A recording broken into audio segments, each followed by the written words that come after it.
From Atlanta News First Plus, this is Sports Tonight. Welcome to Sports Tonight here on this, we're getting close to the NFL Draft, Wednesday. Yeah. Is it Wednesday? It is. I It lose is track. Wednesday. Once the week gets started, All day man, till let 12. me tell you, I lose track. I don't know why, but I do. I'm thinking my mind is just so by the time I'm like, this Tuesday, Well, Wednesday? It's midweek, Wednesday. Midweek here, NFL Draft tomorrow, about 24 hours away from the NFL Draft. So everyone's anticipation, football fans out there who are it's been about a year since they've been anticipating this, and I guess realistically for a lot of fans, about 3-4 months since the NFL season ended. This is their Super Bowl, right? Yeah. This is the Super Bowl for all the teams who missed the playoffs, for all the teams who came up short, especially all those teams in the top 10. This is their Super Bowl. This is where they're going to reshape their franchise, especially this year when you look at the NFL Draft. There's about maybe 4, maybe even 5 quarterbacks that are maybe lined up to go in the top 15 draft picks. Yeah. Maybe. It just really depends on what mock draft you look at. And, of course, we've been looking at all the different mock drafts, right? So many mock drafts. But I'll say this is like the one time out of maybe 2 the entire year where every single fan base of 32 teams has hope. It's just so hard, right? I mean, I know. When you think about these mock drafts, you just don't really know who to believe. No. Right? Because they don't know. Well, right. And everybody's got an opinion, Everyone has an opinion. So check this out. And the internet is limitless. So So check this out here. So obviously this is different from the mock draft we looked at yesterday. Yeah. So the latest CBS mock draft. Sports. So CBS Sports mock draft. So here's what they have, right? Take this for what you will.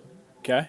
So they have the Falcons trading back with the Colts. All right. So it has the Colts moving up to the number 8 draft pick Okay. to select Malik Neighbors, the wide receiver from LSU. And then they have the Falcons moving back to pick number 15 to select defensive tackle Byron Murphy from the University of Texas. Okay. I guess it makes sense if you're the Falcons.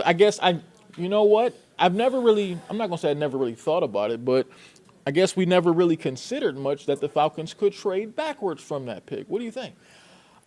I don't know. I don't think they will.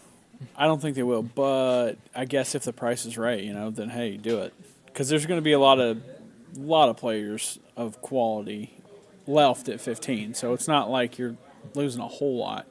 But I don't know if I would go and draft a defensive tackle. I mean, unless you don't really have any faith in Grady Jarrett coming back and that may play a role. David Onyemata doing as well as he did last year. Grady's getting a little older too, though, right? Grady is definitely on the older side, but he's still producing. Yeah. So that's the problem. I mean, and other than getting hurt this year, he's been very durable. So I don't know if that's quite the best use for the Falcons to go and to get a DT. But if they if they trade back, there's no way that those 2 edge rushers are going to still be there. There's no way. So if they don't go edge and they get a defensive tackle, I don't know that. So if you believe this mock, all right, once again, this is just one of the several mocks, but this is the CBS mock draft. So if you believe this mock, so it has Dallas Turner, who's kind of like the number 1 edge that people have talked about from Alabama. Of course, that's your school. So, of course, you are very familiar with Dallas Turner. They have him going number 12 overall to the Denver Broncos. Yeah. And so, he'd be the best edge. And then the other edge from UCLA, I want to hope I say his name right here, Liatu Latu. They have him going 16th, which is the pick right after the Falcons would be, if they execute this trade, going to the Seahawks. So you're telling me they think that he will be there at 16? They think that Latu will be there at 16. Oh, I don't know, man. Edge rushers are normally a premium, so I have a hard time believing that if people think that he's that good, that he'll be there at 16. No. But I highly doubt it. Doubt it. Now this one also has our guy Brock Bowers going at number 10. Oh. To the Jets, which has kind of been the common thing. That's been a popular theme last few days. It seems like they make one. I think that's a good pick. I really do. Aaron Rodgers? Aaron Rodgers got to have somebody to throw to. Yeah, so now this one's kind of interesting, though, because remember we talked about possibly 5 quarterbacks being in the top 15 picks. They have Caleb Williams going number 1, Jaden Daniels going number 2, and Drake May going number 3. That's been kind of like the consensus pretty much since this process began. Where's McCarthy? So they have McCarthy going number 5 to the Giants. Basically, I guess just knocking old Daniel Jones up out of there. So 4 out of the top 5 are going to be quarterbacks. 4 out of the top 5. Now, if you believe this mock, they have Bo Nix going number 11 to the Minnesota Vikings. No I'm just No, the messenger. Dude, that's not going to happen. Okay. Yeah, I mean, It's not going to happen. That's what they believe. And as far as for the rest of the draft, they don't have any more quarterbacks going for the rest of the draft, for the rest of the first round. Yeah. So, I mean, of course, we've heard Michael Penix Jr.'s name mentioned, too, as a guy who could go anywhere from top 10 to out of the first round. I think he'll be first 2 or 3 in the second round. Okay, yeah. So I guess that puts him in play for the Falcons then, right? Because, you know, I don't know what sort of trade they're talking about here, but maybe that trade gives them more second-round ammunition. I just don't know.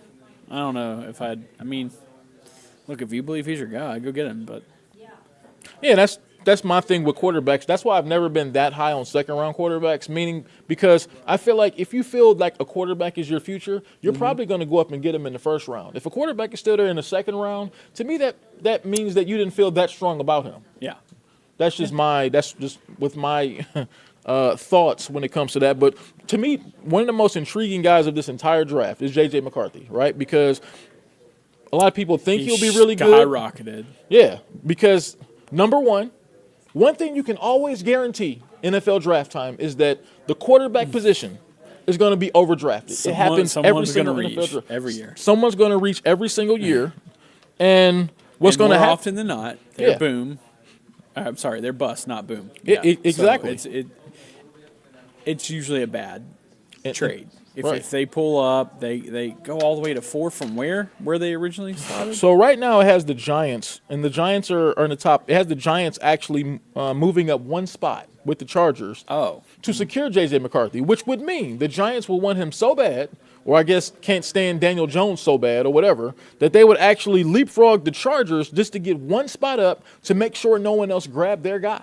Yeah, but I mean, I don't think the Chargers, I guess unless the Chargers traded back, I don't think they're going to take a quarterback. No, right? no. So they have the Chargers going just 1 spot back. So just going 1 spot back and taking offensive tackle to protect Justin Herbert, which is Justin Herbert got hurt this season. That would be that would be good. So they're probably going to take Joe Alt, I assume.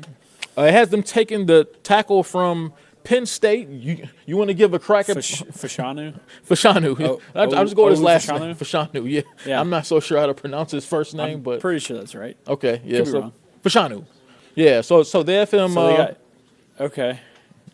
If this holds true, and then So it has. who do you think the Falcons should take? Who do I think they should take? do? Yeah. I like to see them go after a pass rusher. I think as long as they secured the quarterback position in the offseason, which is getting Kirk Cousins, so they spent $180 million to secure that position. So for their sake, let's hope they do secure that. and so if you spend $180 million, $100 million guaranteed, Well, I would they did think secure it. It's just a matter if he stays healthy. If he stays healthy and plays well, right, then it was Or all if worth he it. is healthy. Yeah. So given the fact that you took care of the quarterback position in the offseason, I think pass rush was the next thing. I think pass rusher is the next most important thing. As long as you can protect the quarterback and get to the quarterback, that's it. You're going to win a football game. Exactly. Right. I mean, that's it. In today's NFL, those are the most important positions. It's the quarterback and the pass rush. And the guys who get to the quarterbacks to affect the quarterback. Those are the most important positions in today's NFL. So do you think you don't does it matter for you which pass rusher? Whether it's UCLA or Alabama? Look, I mean, we were looking up Dallas Turner's stats this past year. I mean, he had a quality season, right? He had over he had 6.5 sacks. 10 sacks. I had 10 sacks this past year. Oh, they did? He was able to. And look, and you were at the UGA versus Alabama game, right? You talked about those defensive backs. So, yeah, and the crazy part is, to me, actually, the one that stuck out on that tape is Terry and Arnold, the cornerback out of Alabama. He was everywhere deflecting passes left and right. I mean, he was all over McConkey and Bowers. Now, granted, they weren't quite 100%. So this take that with make that of what you will. So this mock has Terry and Arnold going number 22 to going number 22 to the Philadelphia Eagles. Oh, that'd be good for them. Right. That would be good for them. Yeah. So I mean, if that comes back to these mocks. I like that pick. Yeah. So I I mean, they obviously like him too. But like we talked about before, if you're the Falcons, I think their secondary is already in pretty good shape. Obviously, you have AJ and those guys back there. You have Bates. Jesse Bates had an all-pro season last year. Yeah, but there's no other corner though. They do need a corner. Well, it's one thing because Jeff Okudah's gone. Yeah, so it's one thing. So they need it. They got to have a pass rusher and they got to have a corner. I think cornerback is a position you can go get a guy in the second round, probably second or third round. All right. I think you can go get a suitable enough guy. You have AJ on one side. I don't think it would be crazy if they traded back and they did get a corner. Okay. I don't know if I would do it at 8. I would probably want pass rush before corner at 8. But if you're going all the way to 15, and to me, if Terry Arnold's there, you take him. He came out of nowhere this year. Yeah. I mean, You say he was making plays all over the field. Because Kool-Aid McKinstry was supposed to be like the first projected cornerback. And then, guess what? On the other side of the same team, the other side of the field, there's another guy who's now projected to be higher than him. So he had some injuries, right? Kool-Aid, didn't he? He did. But, I mean, he bounced back. I like Kool-Aid. The drink. No, yeah. No. Not the player. The drink, not the player. Well, I used to drink Kool-Aid. It's so sugary. I don't drink it much as an adult anymore. I don't drink it all as an adult anymore. Yeah. So remember a few minutes ago we were just talking and you talked about how teams overdraft the quarterback position. It happens in every draft. So one of the most famous drafts for overdrafted quarterbacks was the 2021 NFL draft that has seen those guys taking a hit in recent weeks here. So the latest is our old buddy Justin Fields from Harrison High School, traded this past offseason to the Pittsburgh Steelers, where it's pretty much assumed that he'll be the backup for Russell Wilson. So news came out today from Adam Schefter, ESPN, that it is not expected for the Pittsburgh Steelers to pick up his fifth-year option, meaning there's a good chance he'll be a free agent after this season. So when you think about that, most teams at least pick up that fifth-year option for a player that they feel good about. Right. So at least it gives them two options. You can hold on to that player, or you can, negotiate a long-term deal with him. Right. So I guess I ask, how good do the Steelers feel about Justin Fields if they're not willing to pick up that fifth-year option? I mean, clearly they don't like him enough. Yeah. I mean, considering you do have, a previous Super Bowl champ ahead of you, Yeah. Now he is aging, obviously, but Russell Wilson still got a little bit in the tank. Yeah. He didn't have a terrible year last year, but it wasn't great. It just seemed like he had a weird season with Sean Payton as the head coach. So, hey, maybe, who knows, maybe they're banking on the fact that he comes in on this one-year deal too and he dominates, so then you don't really need Justin the next year. Yeah. Unless he I don't even know where he would go, honestly. I mean, to me it seems like his career trajectory is a backup. I mean, it's just I don't see how he could start again for somebody, especially if Russell's healthy. Like I don't see him getting any more a whole lot of quality snaps. It kind of depends on what you believe, right? I mean, different people have talked about that the Bears kind of ruined him, and maybe I feel like he didn't quite. He obviously hasn't lived up to the expectations, but I do feel a lot of that is the Bears. Yeah. Well, just just I didn't mean to cut you off here, but no, you're good. Go ahead. I'm just sort of amazed when you look at the 2021 NFL draft. That was just 3 years ago, right? So look at the quarterbacks. It's not good. No, just when you look at the quarterbacks here. I mean, Trevor Lawrence. I mean, he's been the best, but he's been up and down too. But to be the number one, he hasn't played like number of pick generational type talent. No, he hasn't been generational. No. Zach Wilson's already been traded to the Broncos. Disaster. He's been a disaster. Trey Lance was traded last year. He's a backup with the Cowboys. Disaster. And now we got Justin Fields, who he got traded, and they haven't picked up his fifth-year option. So there's in the draft. Out of those four, that's 3 busts. Yeah, I mean, so that goes to show you right there. One above average, maybe average to above average. Trevor Lawrence. Yeah, and that's going to happen this year, right? I mean, we're talking about these 5 quarterbacks. All these guys won't be good NFL players. There's going to be 3 of these guys. History tells us there's going to be at least 3 of these guys who are probably going to flop out. Yeah. And they'll be happy to be a backup. Yeah, they'll be a backup for 8 or 9 years and make Yeah. millions of dollars. So they won't be, there's no need to feel sorry for them, right? I mean, Well, I mean, no. they won't organize a group of people together and sing "We Are the World" for them like they did back in 1985, right? I mean, so that won't be something that'll be done. We but are the backup quarterback. right. They won't be doing that. But I mean, that's just the reality of the NFL draft. Is that chances are 3 of these 5 quarterbacks that may go in the first round are going to end up flopping How out. about this? That's just the reality of life. That's reality of life, right? I mean, sometimes some things work out, some things don't. Right. It's So life. I guess So if a move business hires employees, 3 out of every 5 gonna flop out. That's messed up, man. I mean, All right. So speaking of flopping out, the NBA playoffs are going on right now, and the Atlanta Hawks, who flopped out last week in the playing game, they'll be they're watching just like the rest of us. We're all watching the NBA playoffs right now, trying to figure out what exactly went wrong and what they can do to be playing in these playoffs next season. God, dude, I don't know. It's a mess. Well, It's a mess because I was over at Media Days, Right. or their exit interviews last week. It was a tough scene. Somber. Yeah. Tough scene. Well, speaking about that, let's hear from the general manager and head coach, just kind of talking about what's next for the team and maybe what went wrong this past season and maybe what they can do to this time next year actually be playing ball. Let's check it out. I definitely wish we were playing today. I think that was everyone's goal and objective, and obviously we're sitting here and we're talking now. Looking at this year, I think about continuity. I think about injuries and how the role that they played. But at the end of the day, in this league, nobody feels sorry for you based off of injuries. You got to anticipate that, and we've been doing it long enough to know like those are always going to be a factor. So those are never excuses. Those are just some things that I thought were challenges this year, and I was particularly proud of our group.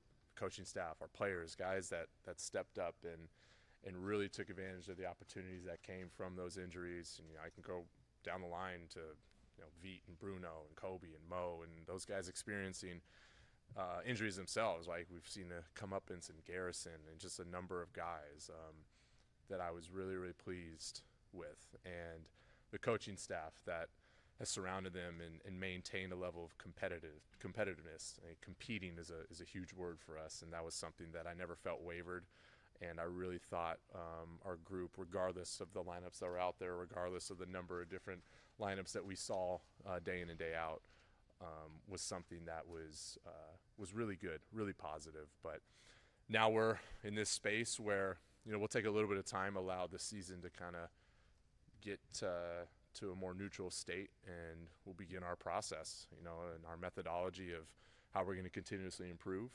And that's just the way we're going to operate moving forward. So much to reflect on, but at the end of the day, we know we've got work to do. So with that, I'll open up with any questions. Yeah, I was going to say part of that reflection might be looking at not just even the roster that you had this past year, but how much of it has rolled over the last 3 years maybe, and how many changes that you guys might need to make in order to have that improvement happen.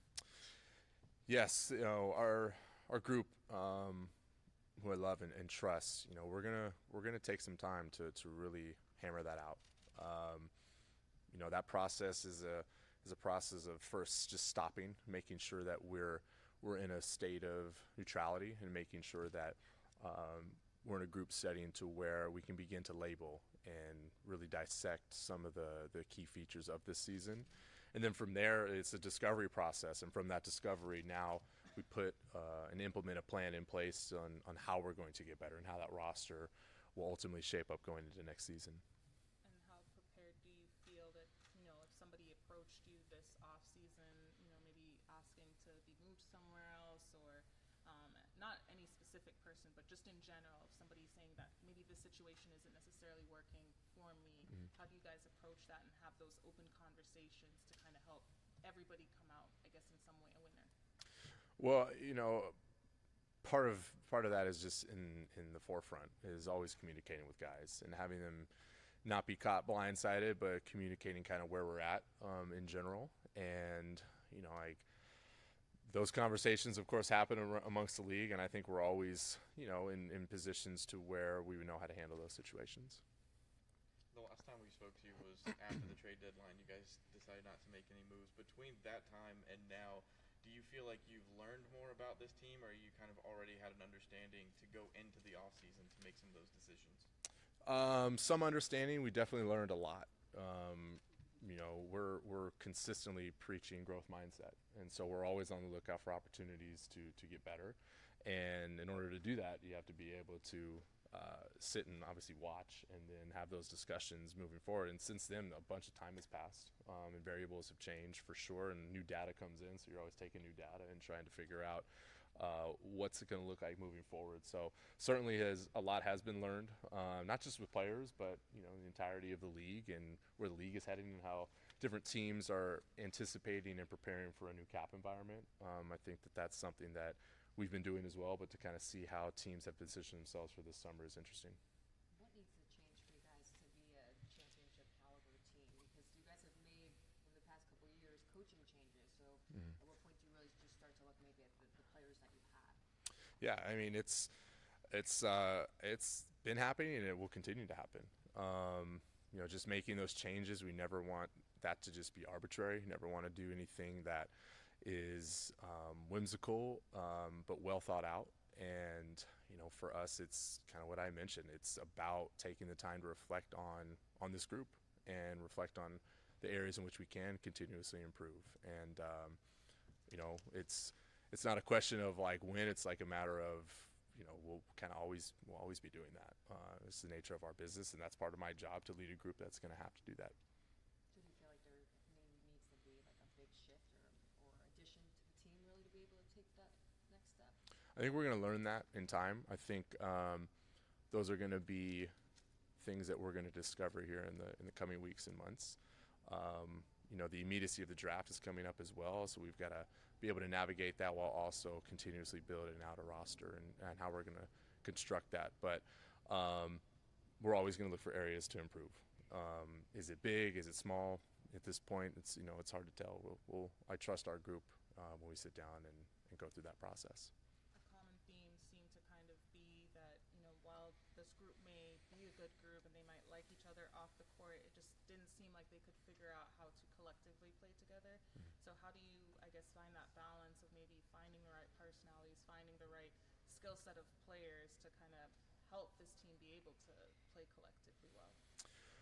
We are always looking to improve upon connectivity, selflessness. Those are two key themes for our group and the type of culture and the type of personnel that we want in our environment. And in doing so, the way we prepare for that is by defining what that looks like for us in particular.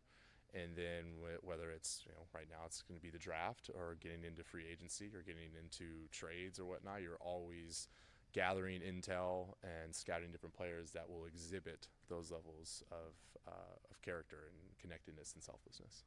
What's something, maybe how do you define that as far as the selflessness and the connectivity that they might display? What questions do you ask, I guess? Well, I would define it as the move from me to we. And apart from just asking it, it's watching actions and how guys operate with one another. What have you seen this season that gives you confidence that just Trey and DeJounte can work well together moving forward? Well, those guys, they're incredibly competitive. There's plenty of moments where I can point to and say like, hey, it looks really good right now. And you're always going to take those moments and try to figure out, okay, how can we continuously get better? And it doesn't just come down to those two, right? Like it's something where you're going to look at the entire team, and then like those are going to be a focus. And then we're also going to look at like, okay, what's the rest of the team going to look like? What's this roster going to have to continuously improve upon? Not just them.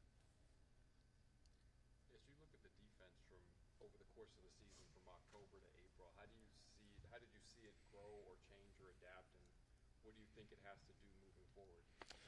Yeah, those are going to be that's a good question, because that's the questions we'll go into this offseason looking at. We'll look at the data, we'll look at the analytics, we'll go back and we'll watch film, and we'll see what the various lineups that we did have, what were those groups doing, what were the contexts in which those certain actions were occurring, and I think from there we'll be able to have a clearer path moving forward on how we can continuously improve defense. Just like to start, I was really proud of our guys this year, the way they competed. Just appreciate the work that they did day in and day out to improve. Obviously, we'd like to be playing today, but like every season, this was a unique one. Trying to battle through whatever it's thrown at you and try to get better. And at this point, you're reflecting a little bit, and also wishing you could play. But as I reflect, as I mentioned, I'm proud of our group and the way we competed and the work that they put in. Secondly, it's been a really good year, continuing to work with Kyle and Landry and develop continuity with them, and look forward to doing that throughout the offseason. And really also want to recognize Tony and his support and really his commitment to building a championship caliber program and all the. All right, look, let's wrap this up on a real positive note, right? Enough with the Hawks right now, okay? Enough of them. We'll worry about them next Everybody season. wants to hear about this, by the way. So look, Reggie Bush is probably the greatest college running back that I've ever seen play in my lifetime. All right. I obviously went through some scandal stuff back in the day where they stripped the Heisman Trophy from him, which I thought was wrong. Well, today he was awarded that Heisman Trophy back formally. They had the trophy right there in front of him again. It's been a long time coming. Long time coming, but he finally gets that trophy back. And I guess at this point, with the way college football has changed as far as the benefits players are able to receive in NIL, deals. It just seemed appropriate that he should get that trophy back, right? Yeah. Oh, yeah. And what was it reportedly they gave his mom an apartment, USC did?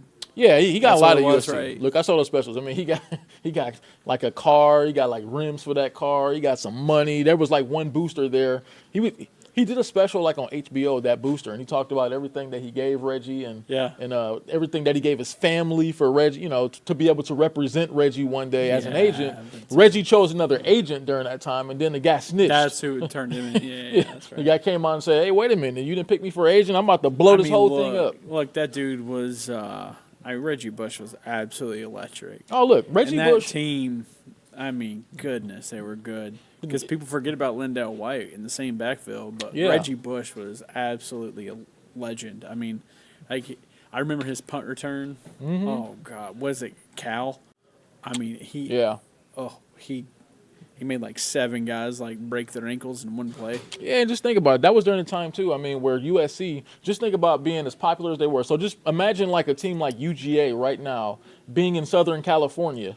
With and all that the, good, yeah. And that good in Southern California with that many NFL prospects. There's going to be boosters around and all that stuff. I mean, it's just you're in Hollywood.